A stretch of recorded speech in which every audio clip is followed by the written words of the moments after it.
Today I'm going to talk about how medical marijuana can be used as treatment and alternative medicine for people who have chronic illnesses and certain types of conditions. There's many in the state, but I'm just going to name three. But first off, marijuana in general is a dried plant that's been around for thousands of years. Now let's all pretend that you guys just smoked marijuana. The active ingredient in marijuana is called THC, otherwise known as tetrahydrocannabinol. This is one of the main ingredients in marijuana that causes people to be high. Now,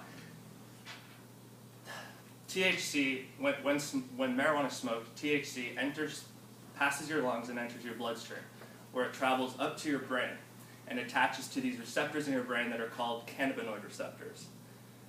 Think of the cannabinoid receptors as a lock and the THC as a key. Well, THC locks in with these cannabinoid receptors perfectly into your brain. Although there's many other receptors in your brain, cannabinoid receptors influence memory, perception, thinking, appetite, and coordinated movement, along with concentration and also pleasure. So I'm going to talk about how medicinal marijuana can be used to treat patients who have very excruciating symptoms. But for example, if you were to hit a baseball or shoot a basket while you were high, you would have a very tough time doing it because your coordinated movement would be very slow and your concentration would be off. So that's an example of how it kind of interacts with your brain. So now I'm going to move on to my first illness that marijuana has a potential of, helping as an alternative medicine. Although there are many other prescription drugs that are available. So my first one is cancer. A lot of people who have cancer take chemotherapy. Now, although chemotherapy is a very, very effective way at killing off the cancer cells, it comes at a cost because people who take chemotherapy usually have very severe symptoms. Now, these side effects. The side effects of chemotherapy. These side effects include nausea, fatigue, loss of appetite, vomiting, and hair loss and pain, according to the National Cancer Institute. There's two cannabinoids in marijuana called dronabinol and nabilone. Now, out of the 400 chemicals in marijuana, there's 60 chemicals that are called cannabinoids. Now, dronabinol and nabilone have been proven, according to how stuff works, to be an effective medicine at reducing these side effects to people who have chemotherapy. Although there are other medications, this is just an alternative medicine for people who happen to be, maybe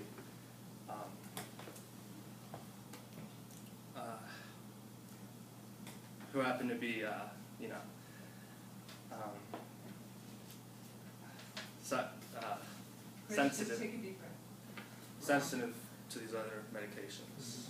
So anyways, now I'm going to move on to my next illness that marijuana can help treat, which is HIV/AIDS. So in the US, 1.1 million people carry the virus of HIV/AIDS.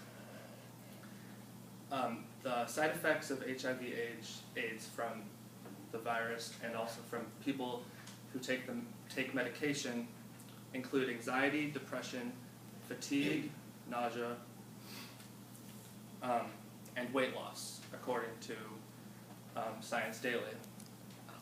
So, as you recall, if you remember how THC interacts with the cannabinoids to help increase your appetite and give you pleasure of some sort, you can see how marijuana can help reduce these effects by doing this. There was a clinical trial for dronabinol, which is, as you recall, a cannabinoid of THC, and the study was done with dronabinol, so marijuana, and then placebo marijuana. And a placebo is placebo is a type of, it's like fake, there's no active ingredient or anything like that.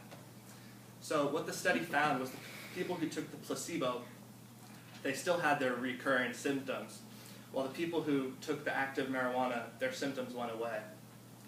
So, and this was according to the Washington Post, that marijuana relieved patients of their symptoms with HIV/AIDS. With that being said, I'm going to move on to my next topic, which is glaucoma. Since the 1970s, marijuana has been known to treat glaucoma. Glaucoma is an eye infection that can cause blindness, has a potential to cause blindness. Unfortunately, the symptoms of glaucoma don't really show up until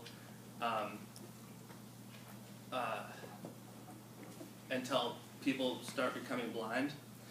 So the symptoms of one type of glaucoma, there's many types, but a symptom of one type is really a lot of more than average eye pressure in your eye. And this causes someone to become, it's very, very painful. So studies have shown, according to the National Eye Institute, that marijuana has the benefit of lowering this eye pressure in someone's eye. However, this is only temporarily, from 3 to 4 hours. So according to the National Eye Institute, you would have to be smoking marijuana 6 to 8 times a day, and to keep the pressure down for 24 hours. And as you can imagine, that could be pretty detrimental to your daily life, because you'll just be on the couch eating Cheetos all day. Now, and this was all according to the National Eye Institute. Now, although medical marijuana has been proven through clinical studies and also testimonials from other people, it's still a Schedule I drug to the DEA, and also an illegal substance to the federal government. More than 71 million Americans over the age of 12 have tried medical marijuana. With that being said, I hope all of you have learned a thing or two about how medical marijuana can be beneficial to cure symptoms. Although it does not cure, it does not cure like diseases. It just helps people cope with their symptoms of medication from other drugs, and just symptoms. It doesn't cure any diseases. That's not what I'm saying. But it has been known to be used as an alternative medicine to cure diseases. So thank you.